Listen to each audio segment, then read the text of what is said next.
Hello and welcome to Hard Copy from our channel's television studios in Abuja. I'm Kayla Magwa. Tonight, our focus is on the Nigerian Education Loan Fund, NELFUND. It's a scheme that has its highs and its lows, and one that has voluntarily opened itself up to scrutiny. National Assembly hearings, ICPC investigations, all in a bid to prove that a program designed to make life easier for Nigerian students is both accountable and effective, in line with the President's Renewed Hope agenda. But the question still remains, is it really delivering? We hear about loopholes. Are they being covered? Are there saboteurs trying to derail what many call a laudable project? And beyond the politics, there are real concerns from students. How much has actually been disbursed? What's behind complaints of double tuition? Why is NELFUND changing how Upkeep loans are handled? And what happens to students who already applied under the old system? Are loans being disbursed on time? Are the accountability measures strong enough to prevent fraud? Should NELFUND have the power to prosecute erring institutions, both financial and academic? Are there saboteurs to this initiative? Does NELFUND know them, and how are they dealing with them? Should private schools benefit from the fund? How does NELFUND hope to thrive in our challenging economy as the years go by? And finally, perhaps the biggest question, once these loans are out, how will repayment work? In today's economy, many graduates will not go into traditional jobs. They'll be self-employed, creators, freelancers. How does NELFUND plan to recover funds from them? We'll be putting all of that to NELFUND directly. Mr. Akintunde Sawyer, the Managing Director of NELFUND, joins us tonight on Hard Copy.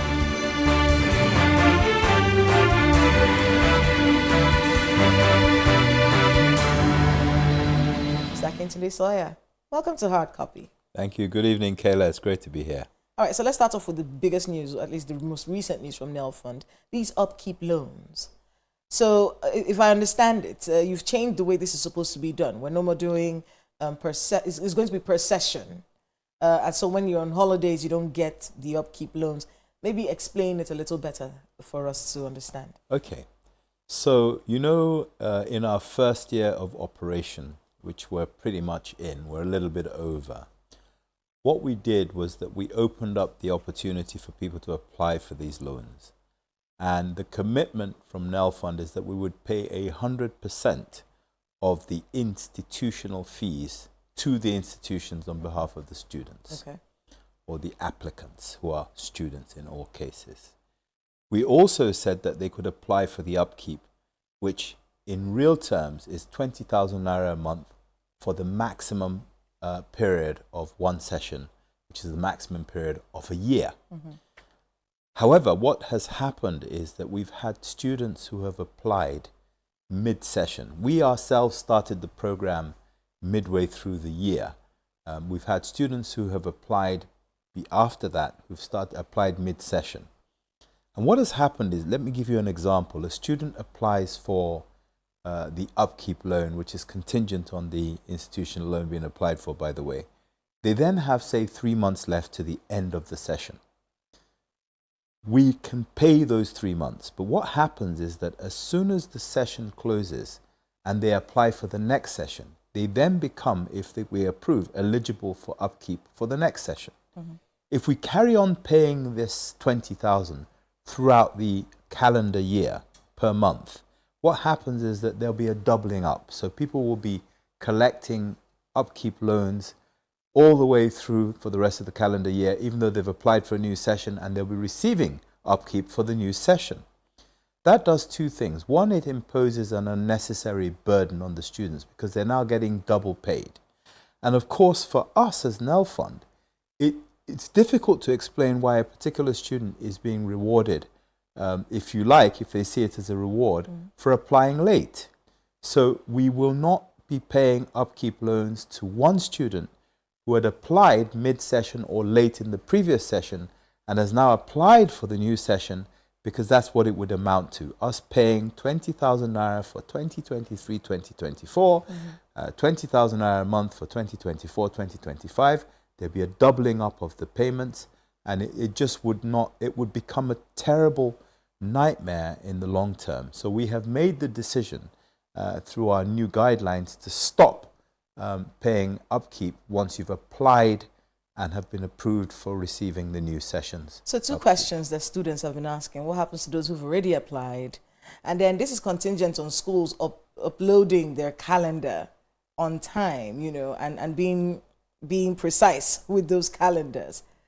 How do you address those situations? And then I want you to be able to talk about strike actions, but that's a whole different topic, really, how NELFUND would cope with strike actions from these schools. But let's start with those first two questions. Okay, so the students who have applied before have applied for loans that are 100% of their institutional fees. Even the students who have applied before will only be liable to paying back the upkeep that they receive. So the fact that they applied before doesn't necessarily oblige us to pay them for the whole year. And if you were able to view their dashboard, what it does is that it puts out a schedule that says January 20,000, February 20,000, April, May, June, August, September, October 20,000. But they're only liable to repay what we pay them. And we pay the figure monthly. So for those who've applied before, when the session ends, it stops. And whatever the amount that we've paid them for that period is what they owe the NELFUND. Okay? And then it starts again for the new session. So hopefully that answers your question. What we expect from schools is, yes, to provide us with their academic calendars. And we will then begin to build that in so that students and schools and us as the NELFUND all are aligned in terms of, you know, when students are starting, when they're liable to pay their fees, or we're liable to pay the fees on their behalf. All of those things will begin to sync. But in terms of upload, I guess what you may also be referring to is the data for the students. Yes. Because what they really upload to us is not so much their calendar, it's the data on the students for the subsequent year. We've done a lot of training of institutions, director of ICTs, to show them how this needs to happen, because it's the first time we're transiting from one academic session to another academic session. And of course, one thing that absolutely happens when you transit from one academic session to another is that the data changes. All the data changes. The students that have graduated leave, the ones that are coming in enter the institution, the ones that are there generally have graduated to the next session, and that has implications on what the fees might be. Let's talk about strike actions. I mean, we do have to understand, and I think the Nigerian people in many ways understand that this is new. It's new. You're MD emeritus, so to speak. So you would have to deal with a lot of the issues. Sure. Strikes are a very big issue in this country, especially with the schools that benefit from this fund. Does NELFUND have a plan to handle, these loans while schools are on strike? I don't know how that's supposed to work. Well, the simple answer is no. And I'll tell you why. The overall education sector is headed by Dr. Tunji Maruf Alausa, who is the Honorable Minister for Education.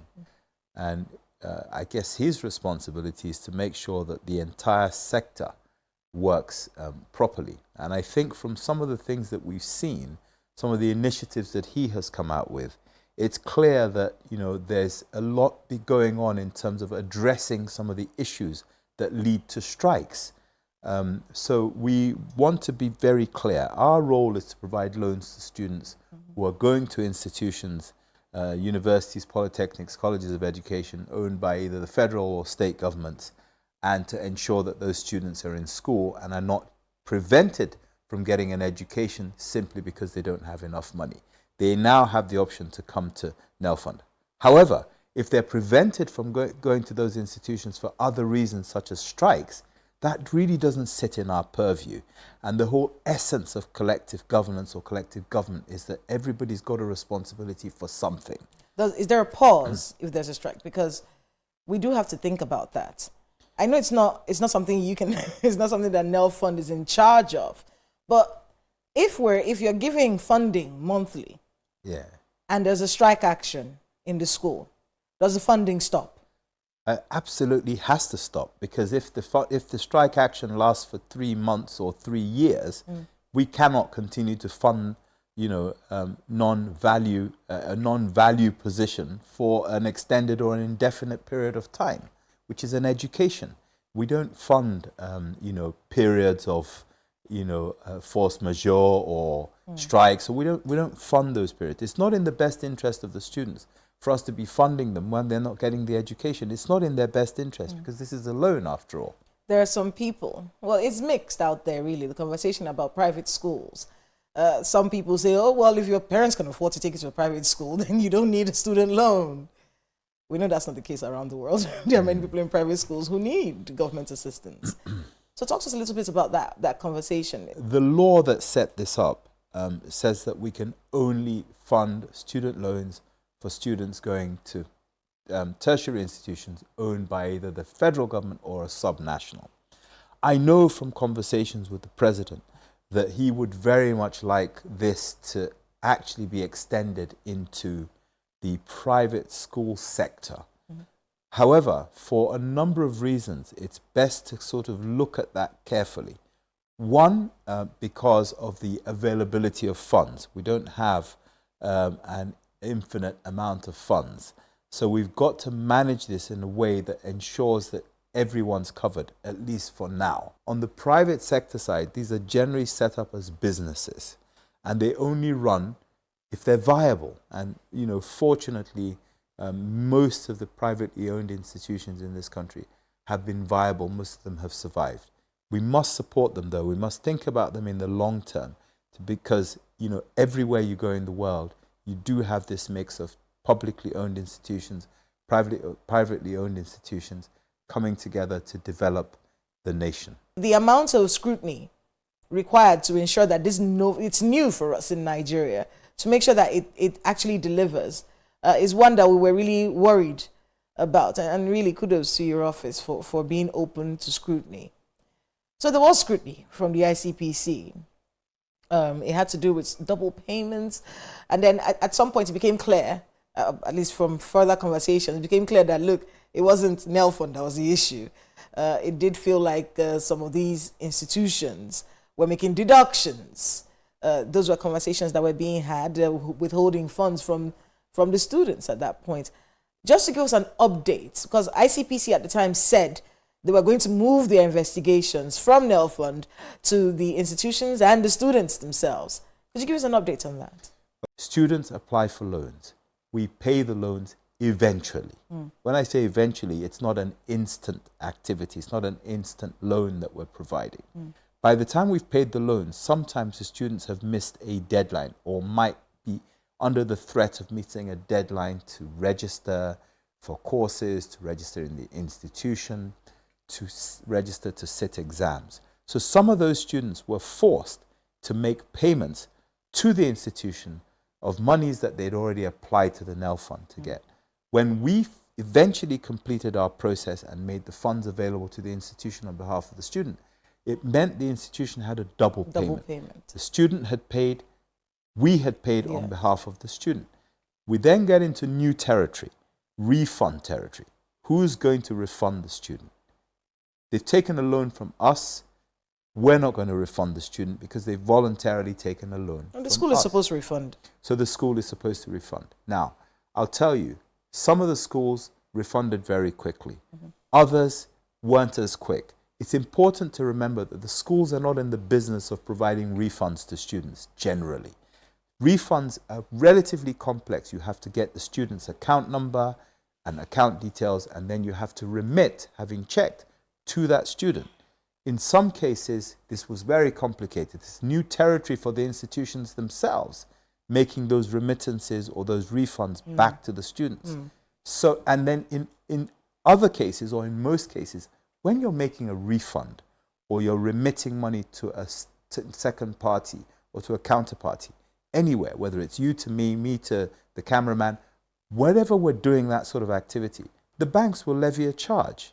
So when you talk about deductions, there's a natural deduction that happens when one person or one institution transfers funds to another person or to another institution. Now, perhaps one or two institutions may have over deducted. I don't know. This is for the investigation agencies. Okay. However, there was a lot of hullabaloo from the students to say, hey, look, I paid this amount of money, I only got this back. Yes. Or I paid this money, NELFUND has paid for me, I now have a debt.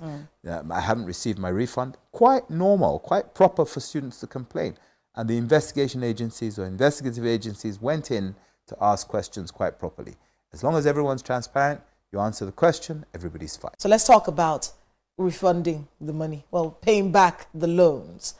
The portal created, you can get it back from employers, but that's for people who have employers. A lot of the people in this economy are going to be self-employed. They're going to be content creators. They're going to be in the creative economy and just stay away from the system, because whether I want to admit it or not, many of them believe that they cannot entrust their lives and their futures into a system that they do not think will be sustainable. What's the plan to get back loans from such people? Okay, so it's a very important question because it does speak to the sustainability of the scheme itself. This is a tricky question because I want to be really careful with this because I don't want to send the wrong message out. First of all, when we give loans to people, to Nigerians to go and get an education, it is not a slave contract. The fact that people have taken a NELFUND loan doesn't mean they can't go abroad. So let me first of all remove that. People who have the NELFUND loan can move abroad. They can go and do further studies abroad. They can go and work abroad. Okay? Now, having said that, there is an obligation because there is a contract on them, wherever they are, to make a payment back for their loan to the NELFUND. If they don't? If they don't, then they are liable to prosecution. The other thing I will tell you is that we take a mandate from them, that allows us to access their accounts. So, for example, somebody's taken a loan from the NELFUND. They tell us that they haven't managed to secure a job. They're not making any money. We have visibility on their accounts because they have a loan from us. We have a visibility on their accounts. One of the reasons we take their BVN. Say, well, we're seeing 10 million, 15 million going into your account every month. And you're saying you don't have a job, you're not self-employed. How do you explain this? We have a mandate that allows us to take our funds back. Can you really look at the Nigerian people right now and tell them that, listen, since we've started doing this, we have been on board, we have been above board, and no money has been stolen? So, let me also just quickly say one other thing before I go back to answering this very important question you just asked. And that is that for employers who do not make the remittance on behalf of their employees, whether their employee is themselves, right, or someone else, there are provisions in the Act that leave them open to prosecution. So they can be prosecuted. So let me move to the question that you asked. Has money been stolen? It's a good question. And, I can tell you straight that as far as I am aware, as far as I'm concerned, no money has been stolen. Not at the NELFUND. Now, have there been attempts to steal money? I don't know. But no money has been stolen because what we've done quite properly at the beginning of this process was to engage very closely with the security agencies, or not so much the security agencies, the prosecutorial agencies, to say, look, those of you who are investigating and have the powers of prosecution, come and work with us. Come and see what we're doing. Because you don't have prosecutory powers, do you? We do not. No, we do not. We don't have prosecutory powers. However, again, like I said earlier, we live in a society and under a governance structure where everybody has the role to play. We're not. We don't have arresting powers. We don't have powers of prosecution. However, we can report. And what we've done is that we've collaborated with the ICPCs of this world, with the EFCCs of this world. And actually in our disbursement committee, we've set up an external disbursement committee that allows externals to view how and what we're doing in terms of disbursements, because that's where the leakage is most likely. Have there been any convictions? Are there people who have been identified by NELFUND as people who have tried to sabotage This is a very important. It's a very important thing. The president is very, very serious about NELFUND. He is very serious. Are there any people who have committed fraud, or kind of sabotage, or anything? And has any prosecution been done on those people? The answer is a simple no. No one. No one has been prosecuted for any fraud relating to NELFUND.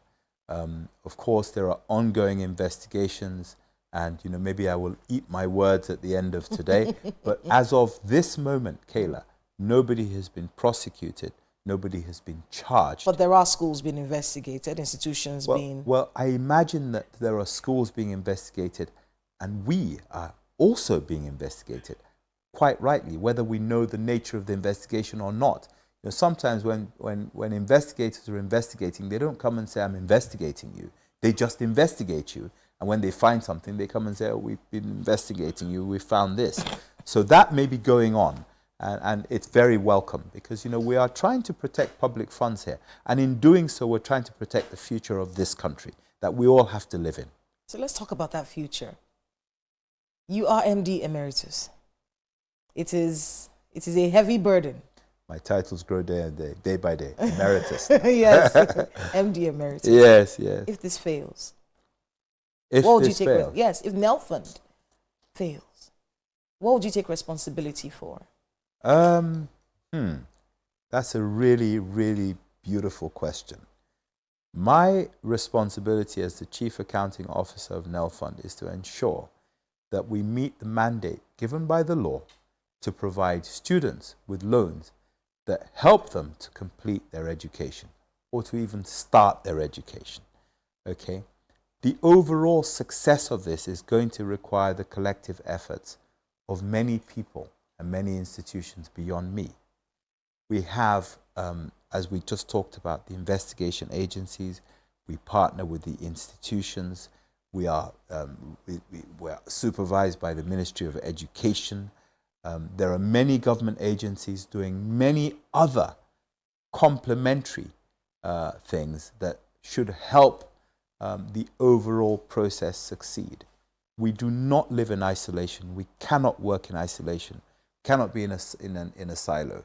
My job, what I take responsibility for as of today, is to ensure that the funds go where they're supposed to go and arrive when they're supposed to arrive there.